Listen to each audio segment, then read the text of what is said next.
ये ध्यान सूत्र है, you can not separate life as mundane and spiritual.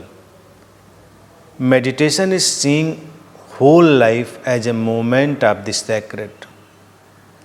अर्थात जीवन को सांसारिक और आध्यात्मिक में विभाजित नहीं किया जा सकता।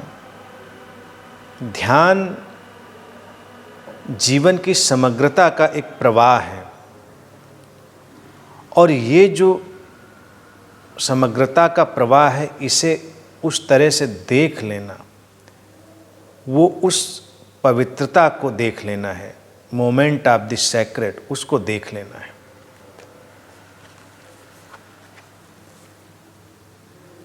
ये बात छोटी सी, बहुत साधारण सी सूत्र की, लेकिन निश्चित ही महत्वपूर्ण है।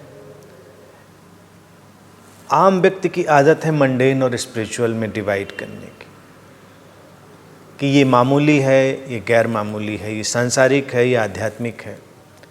और जीवन को तो ऐसे ही देखना है, moment of the whole, moment of the sacred, उसी दिव्यता, उसी पावनता का, उसी समग्रता का प्रवाह, वही है जीवन।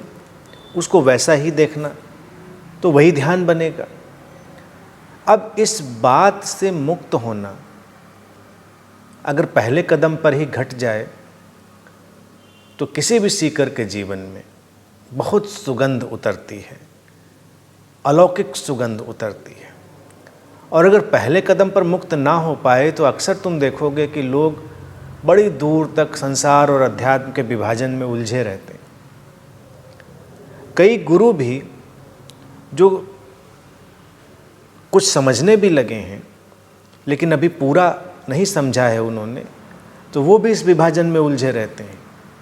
और फिर विभाजन को इतनी दूर तक खींचा जाता है कि जीवन में अजीब सी एक कुरूपता पैदा हो जाती है। और जब भी जीवन में कुरूपता पैदा होती है, विभाजन के कारण पैदा होती है, और विभाजन के कारण आई कुरूपता किसी न किसी प्रकार के हिंसा में, द्वेष में या अवसाद में जरूर ले जाती है। तो सावधान रहना चाहिए इस बात से। जैन दर्शन हमेशा कहता रहा है कि संसार ही अध्यात्म है। तो अंतर क्या है? विभाजित करने की जरूरत क्या है? क्यों विभाजित करें हम? संसार को समग्र सजगता से देख लेना, समग्र संवेदनशीलता से जी लेना अध्यात्म बन जाता है।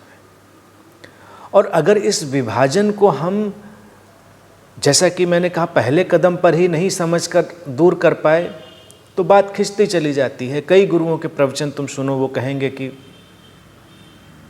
वो महात्मा है और वो मामूली साधारण आदमी, वो नानक हैं, वो कबीर हैं, वो बुद्ध हैं,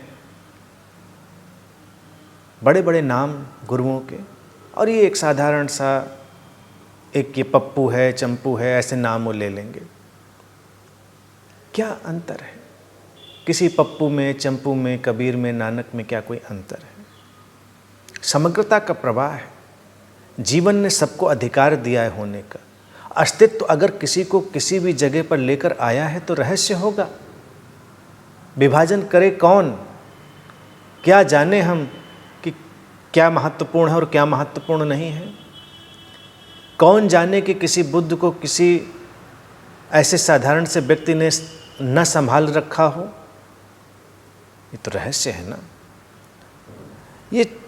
ये समग्रता, इस समग्रता का प्रवाह, इसको देखना हमारी अंतर्दृष्टि को पूरी तरह मुक्त करता है। इसीलिए वो सूत्र कहता है कि वो सैक्रेड का भी प्रवाह, यानी कि जो पावनता है उसकी भी गति बनती है। विभाजित करना हमेशा अपावन बनाता है, और अविभाजित दृष्टि हमेशा जीवन को पावन बनाती है, सैक्रेड बनाती है, दिव्य बनाती है, अलौकिक बनाती है। तो किसी व्यक्ति में भी विभाजन न करें कि ये महात्मा है और ये हीनात्मा है, ये बुद्ध है और ये बुद्धू है।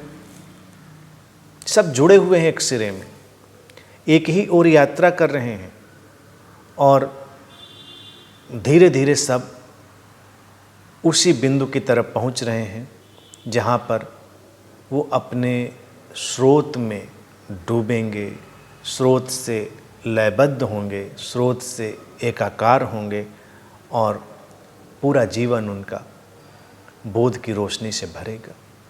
देर होगी किसी के जीवन में, किसी के जीवन में जल्दी होगी। ये प्रक्रिया देर और जल्दी की क्यों होगी ये भी कोई नहीं जानता, ये भी अस्तित्व की लीला है। इसलिए तुम कोई ध्यान करते हो इसलिए अपने को आध्यात्मिक ना समझो, कोई ध्यान नहीं करता इसलिए उसको सांसारिक ना समझो। बात तो समझ और अंतर्दृष्टि की है। ये समझ और अंतर्दृष्टि कब, कहाँ, किसके भीतर कैसे उतरेगी इसे कोई नहीं जानता। इसलिए जीवन को हमेशा एक समग्र दृष्टि से देखो, विभाजित मत करो, पहले कदम पर ही उससे मुक्त हो और सब कुछ को स्वीकार करो उसी सैक्रेड की एक लीला की तरह या परमात्मा की लीला की तरह या उस स्रोत की एक रहस्यमय व्यवस्था की तरह, और उलझो नहीं। तुम्हारा बहाव है, प्रवाह है, तो अपने ढंग से बहो। सब अपने अपने ढंग से बह रहे हैं। तुम्हें विभाजित करके, तुलना करके अपने को नहीं उलझाना है, अपने प्रवाह को नहीं अवरुद्ध होने देना है। बस यही अंतर्दृष्टि और यही ध्यान बनती है।